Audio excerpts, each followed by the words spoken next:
I got hypnotised this morning by Paul McKenna on a JLA webinar. Are you listening to me? I look into your eyes and I can't tell whether you're getting anything I'm saying. And he was helping us to visualise our year ahead as if it went really, really well. And there was like space yoga music playing and Paul McKenna's very familiar voice talking you through the process. And it reminded me that at the beginning of this year, I had planned to do a 2021 planning session in the very first vlog. But of course, we got derailed by the homeschool hell bananas drama. So we're back at it. It's the end of January, still time to plan the year. And it's really worth planning this year because when we're constrained, when there's darkness around us and things are difficult, those things can really filter out our capacity to see the pleasure and the joy and the potential that we might find in the year if we reset our brains to looking for it. So I've got 3 techniques to help you along with it this week. The first is very much actually in the line of what Paul McKenna did, which is to think about what you would like to have achieved at the end of this year. So if you take yourself a year forward, what would you like to have done? Where would you have been? What would you have seen? What might you have done at work? What relationships would you have built on or enhanced? What would be going on with your family? All those sorts of things, your health, so that you can then work backwards in steps and figure out the kind of things that you might do to lead you to that place. Now, the important thing with this is that you do write it down. And the research shows us we're much more likely to achieve goals if we do write them down, and that even if we don't achieve the goals that we wanted to, we still achieve more if we're looking for opportunities and we have that mindset. So think about visualizing your year ahead.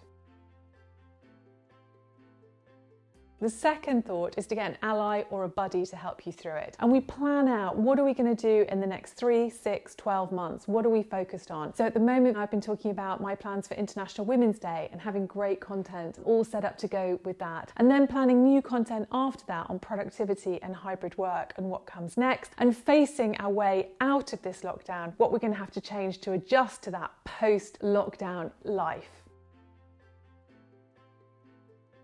The third thing is to start creatively drawing your year ahead and to put in all of the fixed points and then fill in all of the things that you want to do. The idea of drawing a future self, you're not limited to words. When you are drawing, it accesses different parts of your brains.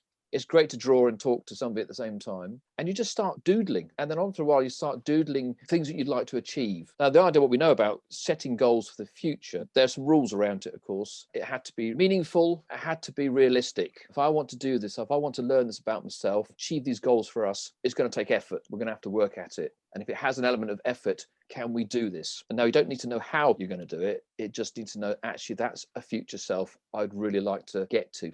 So having that future self, having some rough idea about which path I'm going to take, and then right, what's the one small thing I can do today that will help me move along that path? And it just has to be a tiny, small little thing. We often think about doing massive stuff.